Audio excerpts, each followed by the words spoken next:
Hello and welcome to a new video.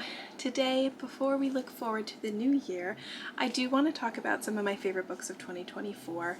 I feel like I had a really good reading year because I found a lot of books, a lot of series that I just really fell in love with. So I'm going to talk about those today, and then some of the other ones that have just kind of fallen into my favorites as well. The first books on the list are Crescent City and House of Sky and Breath. What is it called?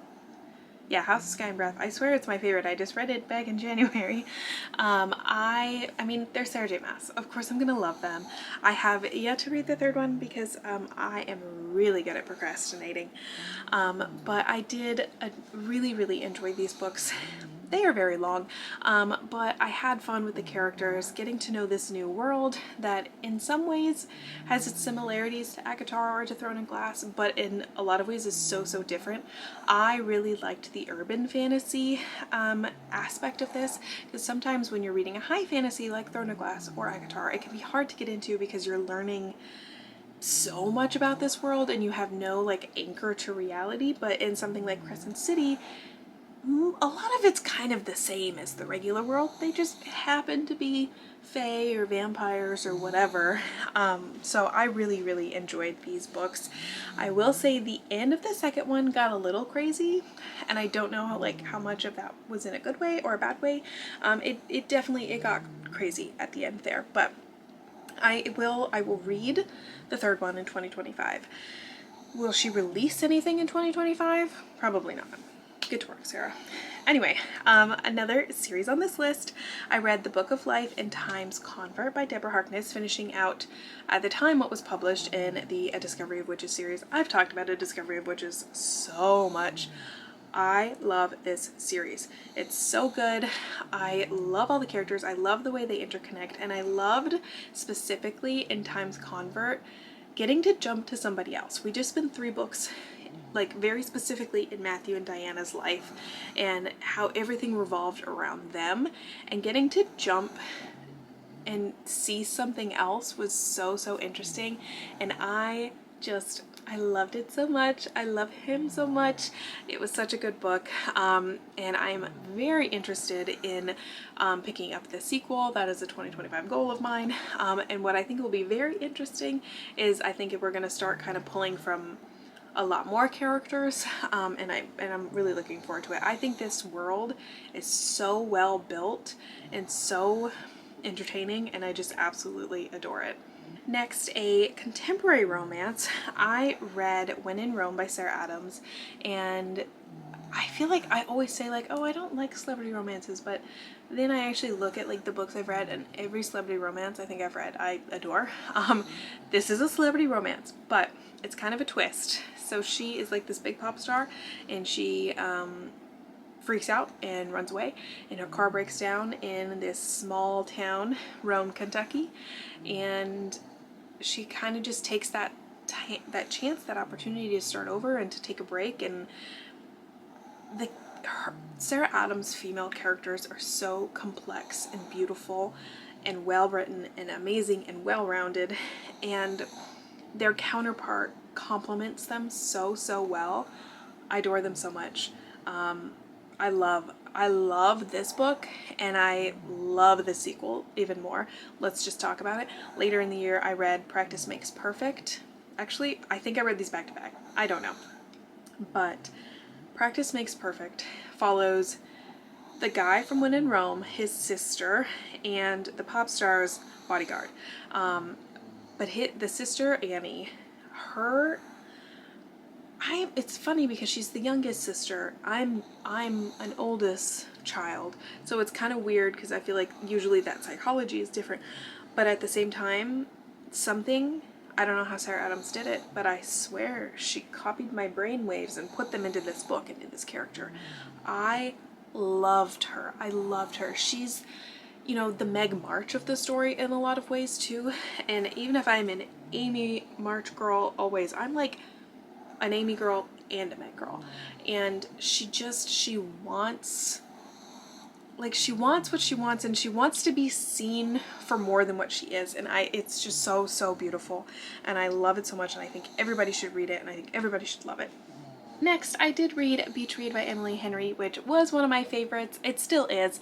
I think as I've read some of her other books, this definitely stands out as my favorite amongst the ones I've read already. I think the thing missing from all of her books is a dual perspective. I wish she had a dual perspective. I think that would make Beach Read like so much better and her other books so much better. But I really, really liked the complex characters in this, and I loved the like beach town setting, and it was just very like relaxing and cute. So I did really enjoy this book.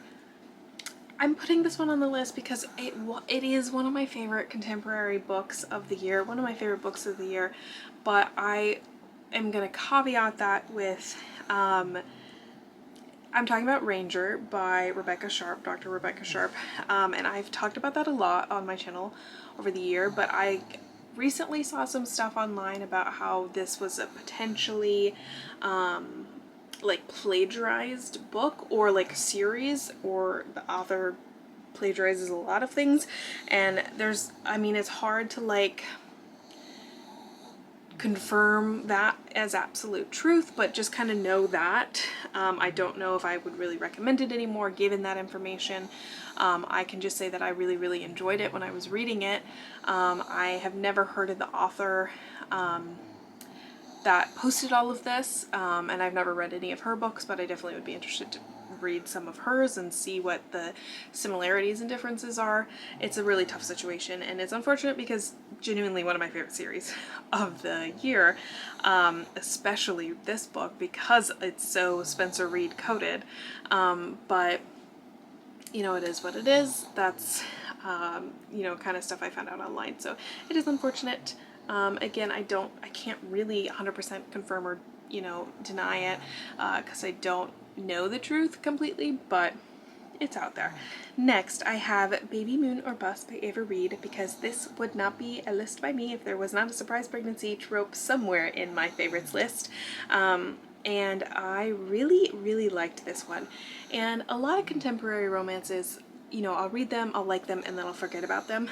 But this is one, the plot has stuck in my head over the course of the year, and it was just a really enjoyable read. She meets this guy on a work trip, they have a night, she gets pregnant, she's like, you know what, I'm gonna do this on my own, it's fine.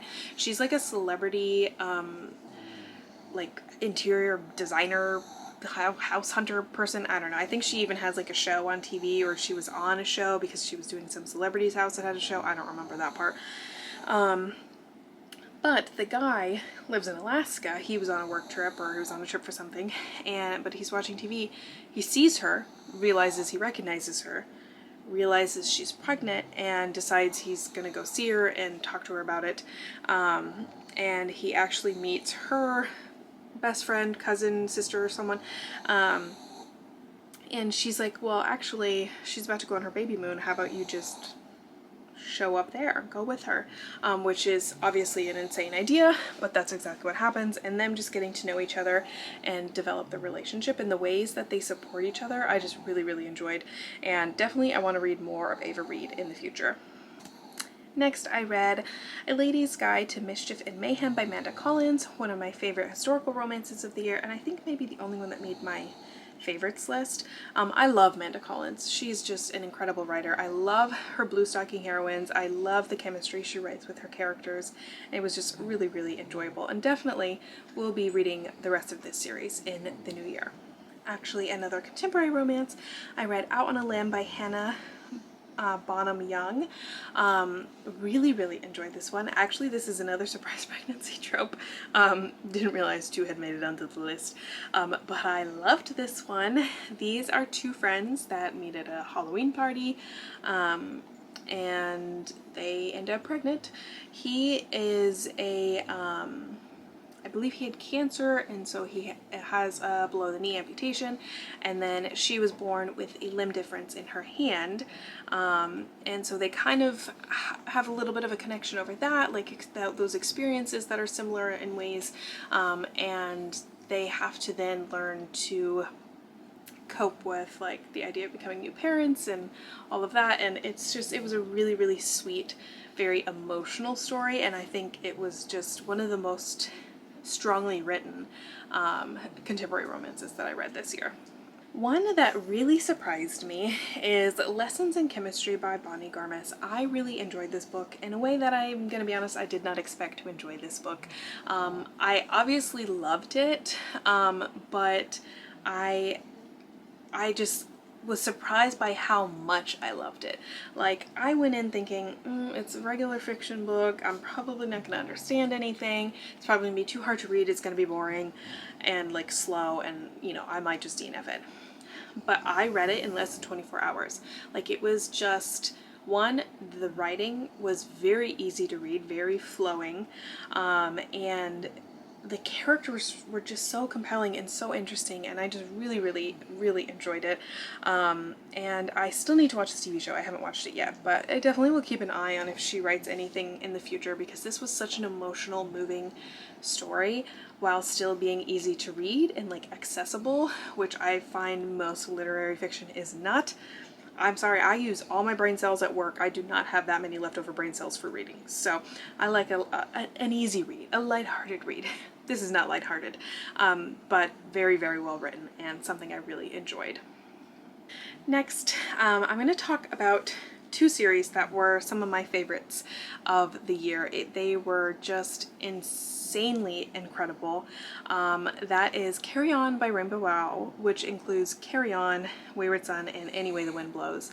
I've talked a lot about this series over the course of the year since I read it. I think I read it back in August or September. It's so brilliant, and I had read Carry On before. I've read Carry On, this was my third time, and I hadn't continued on in the series, and I loved Carry On the first two times I read it. It was enjoyable, and you know, I had fun, I loved the romance, but a lot of the heart actually comes in Wayward Son and Any Way the Wind Blows, because even though there's a lot less of the like fighting the big bad evil plot, so much development happens in the after, and what happens after the chosen one is not the chosen one anymore. What happens to the hero after the story ends, it's so interesting and so compelling, and I literally cannot rave about this series enough. And Baz and Simon, Rainbow, if you're watching this, which you're not, but if you are, you could write 1,000 pages of Baz and Simon just living their lives. I don't need a plot, and I'd be happy. And I feel like Rainbow's answer to that would be fan fiction, because isn't that kind of how this whole thing came around anyway? But I just love them so much it hurts. Let's move on. My camera's flashing and I only have 3 minutes left. Can I do this? Next, I read my other favorite series of the year, and that is the Crave series by Tracy Wolff. It's been so long since I've binge read a series like this, let alone a 6-book series with a spin-off, and I read the first of the spin-off that's out. This series is incredible. The first one I had read before but hadn't moved on yet. I think when I read it, the other ones weren't out yet. And the first one I was like, okay, it was good, but like it just wasn't right for me at the time. And this past summer, I had met her at Comic-Con, and she was so sweet and so nice, and I was like, you know, I need to get back to this series. And I had finished Carry On. I'm like, I need something else that's like bingeable and has vampires. And so I picked up this series and I read them all so quickly, and I love them so much, and I cannot express how much, I mean, this goes for Simon Snow and Baz too, but like how much all of these characters mean to me as well. The beauty that is Grace and her found family, and look, does this book start with like the dramatic, you know, 2000s YA of like, oh, the whole family died, she has to go live, da, da. Yes, but it makes up for it. I love the found family in here. I love Grace. I love Hudson. I love everybody. It just actually hurts me how much this series means to me, and I love all of the creatures and the magic in this world. It's so fascinating. And then I can't even think about it.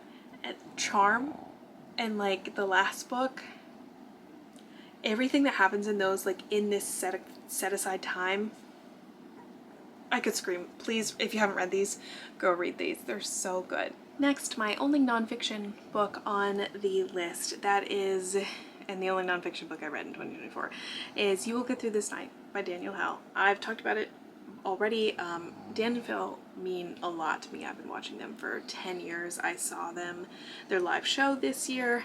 Didn't meet them because VIP sold out so fast and I couldn't get it. Next time, please come back to Arizona, Dan and Phil. Anyway, or the US. I'll travel if it means VIP. Anyway, I've actually read this book like almost twice. I listened to it and I've been reading some of the physical copy as well. It's a really beautiful guide on mental health, but it's also funny and it's fun, and it's got his like, you know, kind of trademark sense of dark humor, which is also my sense of humor, so I really enjoyed this one. Next, I thought I'd include a comic book. I read the Steve Orlando Scarlet Witch series. Volumes 1, 2, and 3 are out currently, and I really enjoyed them. They're such a unique take on Scarlet Witch's story, and happily, the first that I've experienced that is not like a sexist take on the Scarlet Witch's story. She didn't like lose all her power and couldn't handle it and explodes the universe. No, she was manipulated into doing that. And this is the after. This is her recovery. This is her redeeming herself and finding herself again by herself. And it does hurt me not to have Vision there, but regardless, it's a beautiful story, and I can't wait to read volume 4. Next, I read Fourth Wing and Iron Flame by Rebecca Yarros recently, and what a way to end the year. These books are incredible. I see now why they're so hyped up, and honestly, the people who don't like them, you're just not having any fun. These books are so good. One, we have Violet, who is a strong character who has weaknesses. She's feminine, but she's, you know, still badass, and like, she's not this like archetype, you know, this isn't YA, but you know, like fantasy protagonist female character who's like, I'm not like other girls. She's not. She's just who she is, and it's just so natural feeling. She is representative of chronic pain and like other like chronic illnesses. I think she isn't named in the book, but is a representative of I don't know how to pronounce it, Ehlers-Danlos syndrome. So that's like the way she describes being in pain every day. I have never read that in a book before, especially in a fantasy. I might have read it in a contemporary at one point, but it was revolutionary for me to read. I can't even describe how much it means to me. And then to have such an incredible world, the dragons. Do you want to see my little dragon? Oh, I can't reach it. It's all the way on top of my Wicked Pop Funko, but I have a little dragon that I got 3D printed. But anyway, the dragons are amazing. I love the bond between the dragons. My #1 trope lately is the mind, like being able to communicate in the mind. That means a lot to me for some reason, but I love it. I want it. I want it in every book. Xaden, speaking of, love him. And what I like about this book, I think I have said in the past, I'm not a big fan of like, ooh, big twist at the end. But these twists, in the first book, I saw it coming, and it made sense. In the second book, I didn't see it coming, but it makes sense. And I'm very interested to see where it goes. It hurts, but it makes sense. And I just really like the way she approaches a twist. It's not like a haha gotcha. I hate that.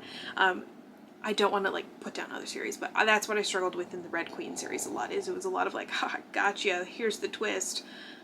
I'm just bored with that. I really like the way that Rebecca Yarros has approached offering up these twists and turns in the series. Love Xaden. Love the whole cast of characters. Love the rebellion and like the layers of the rebellions. It's just so fascinating. These books are so good. I cannot wait for the third book. It will kill me. I have release day and the day after release day off, and I will be binge reading the entire book. and it'll kill me. Next, I read Nightmare Before Christmas by Sarah Rash. This made my list. I just read this recently, but it was just the cutest book. I just could not put it down. I loved the characters, I loved their romance, I loved their chemistry, but the thing that really made me like fall head over heels with it is just how magical this world was. And I think I said this, I was saying this with Crescent City, I like urban fantasy the best, I think. I like when we have a world that is almost like our own with an element of magic. So like, this is our world, but all the holidays are magical lands, or actually I don't know where, I think they're just in regular states, but it's like hidden away and people don't know that it's magic. I'm not sure, they use magic portals to get there.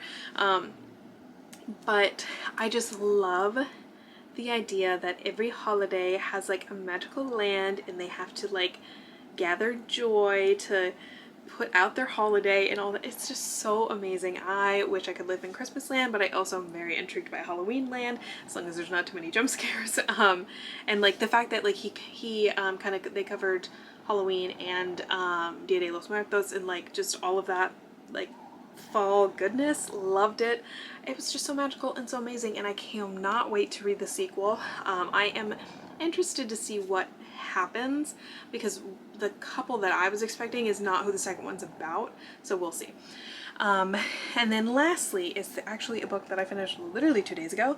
I have This Blood That Binds Us by S.L. Coakley, I don't know how to say her last name, but this is just a cute vampire college romance, and honestly the romance hasn't even really happened in the first one, but I can just feel that it's setting up a world that I'm going to love so, so much. I love the vampires, I love the found family, I love the jokes, I love the fun, and I know that the romance is going to get so good. So I'm very excited. I loved this one and I just know it's going to be so much better. So this was really the year for vampires and dragons. So those are my favorite books of 2024. Like I said, I just feel like I found so many books that I just really, really love. So I'm very excited to see what else I can fall in love with in 2025, because there are some very exciting books on my TBR. So I hope you stay tuned for that. Like, share, subscribe, all that fun stuff, and I'll talk to you guys next time. Bye.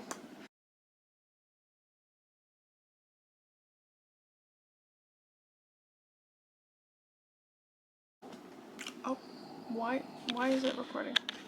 And why is it zoomed all the way in? Not what I meant to do.